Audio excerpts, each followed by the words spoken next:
Brain টিউমারে আক্রান্ত দেশের জনপ্রিয় অভিনেত্রী তানিয়া বৃষ্টির অস্ত্রোপচার শেষ হয়েছে। রবিবার রাজধানীর একটি হাসপাতালে দীর্ঘ 4 ঘণ্টা ধরে অপারেশনের মাধ্যমে তার টিউমারটি অপসারণ করা হয়। তানিয়া বৃষ্টির অসুস্থতার খবরে নেমে এসেছে উদ্বেগের ছায়া পুরো শোবিজ অঙ্গনে। আর এই খবর জানার পর গভীরভাবে মর্মাহত হন ঢালিউডের কিং খ্যাত শাকিব খান।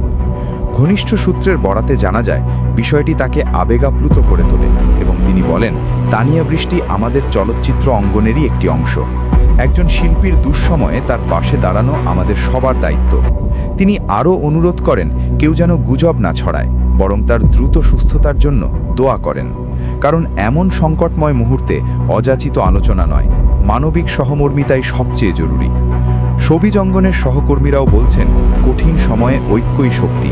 আমরা সবাই চাই তানিয়া বৃষ্টি দ্রুত সুস্থ হয়ে আবারও অভিনয়ের মাধ্যমে দর্শকদের মাঝে ফিরে আসুন এবং আগের মতোই আমাদের হৃদয় জয় করুন। অনেক কিছু সাজাতে চেয়েছিল, কিন্তু কিছুই কিন্তু পারেনি। তারা ভেবেছিল শাকিব অধ্যায় এখানেই শেষ করছে, তা কিন্তু আর হলো না।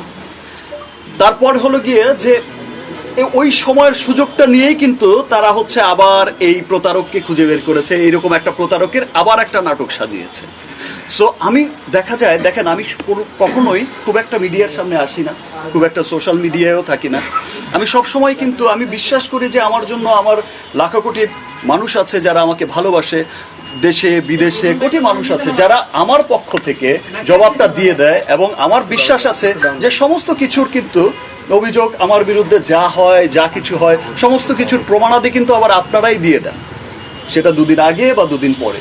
সেই জন্য আমি কিন্তু কখনোই খুব একটা প্রতিবাদও করি না, খুব একটা কাছেও আসি না। আমি জানি যে দুদিন পর তো সবকিছু দুধ কা দুধ পানি কা পানিই হয়ে যাবে, সব তো সামনেই চলে আসবে। আপনি ডিবি থেকে সীমাবদ্ধ হতে নাকি আদালতে যাবেন? বাট আমার কাছে ওই বুবলিশ বা ওই আবার পার্সোনাল লাস্ট ইস্যুর কিছুদিন পর মনে হয়েছে যে ধৈর্যের একটা সীমা আছে। আসলে আমি চুপ থাকি, সবাই চাণক্য নীতিতে একটা কথা আছে, আমি সেটা পড়েছি ওই জাস্ট কিছুদিন আগে, যে জঙ্গলে নাকি সোজা গাছটাকেই সবচেয়ে আগে কাটা হয়। আর আগে কথা বলা হতো যে বোবার কোনো শত্রু নেই, এখন দেখা যায় বোবারই সবচাইতে বেশি শত্রু, বিকজ বোবা কথা বলতে পারে না। বোবাকে চর দিলেও সে কথা বলতে পারে না যে আমাকে চর মেরেছে, বোবাকে লাথি দিলেও বলতে পারে না সে লাথি খেয়েছে। সো ওই বোবা থাকার এখন আর সময় নেই।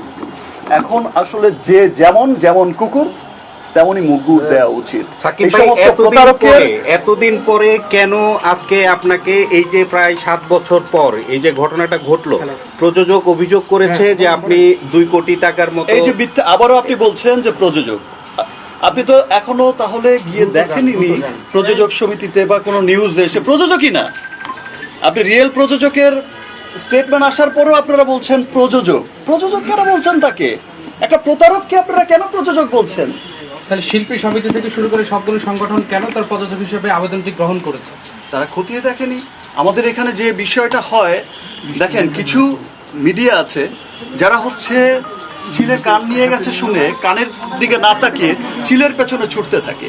যে কেউ একটা কিছু বলে দিল যে কারো সম্পর্কে, সে কিন্তু দ্রুততার সাথে সেটা যাচাই বাছাই না করে শুধু একটা ভিউ পাওয়ার জন্য, তার কন্টেন্ট হাইলাইট হবে, সে মানি ইনকাম করবে, মনিটাইজ তাড়াতাড়ি হবে, সেই ভিউ বাণিজ্যের জন্য কিন্তু সে যে কারো বিরুদ্ধে দ্রুত একটা খারাপ হেডিং দিয়ে কিন্তু দিয়ে দিল, যেটা একদমই উচিত নয়।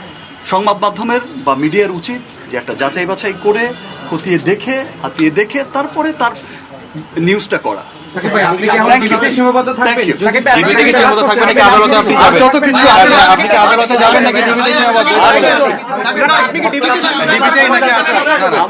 সিনেমার খবর জানতে চাই, সামনে কি সিনেমা সেটাও, আর টিভি লাস্ট কিনা, এত বছর পরে অভিযোগটা কেন? আদালতে যাবেন, একটু ক্লিয়ার করেন, আদালতে মামলা করবেন কিনা? দেখেন আমি জানি যে ডিবি সবচাইতে, আমরা সবাই জানি যে ডিবি সবচেয়ে দ্রুততম সময়ে কিন্তু অনেক কঠিনতম মামলার কিন্তু সলভ করেছে। আমার ডিবির প্রতি পূর্ণ বিশ্বাস আছে যে আমার এই অভিযোগ তারা যেহেতু অনেক গভীরভাবে আমলে নিয়েছে আমার এই অভিযোগের, এই ক্রিমিনালের বিরুদ্ধে তারা দ্রুততার সাথেই কিন্তু অ্যাকশনটা দেবে। আমার তাদের প্রতি পূর্ণ বিশ্বাস আছে। তারপরে আমার পদক্ষেপ স্থায়ী। তো আপনার নতুন সিনেমা নতুন সিনেমার খবর সবাই জানতে চায়। টিভি থেকে আপনাকে কি জানানো হয়েছে? সবাই টিভি হচ্ছে সিনেমা আপনার অভিযোগ গ্রহণ করেছে কিনা কি জানিয়েছে? যে এতক্ষণ আমি তো বলেছি যে নতুন সিনেমার খবর সবাই জানতে চায়। নতুন কি পাচ্ছে দর্শক? ঈদে মুক্তি পাচ্ছে, নতুন সিনেমা শুটিং কবে শুরু হবে, এই খবর তাদের বেশি আগ্রহ আছে। ঈদে যে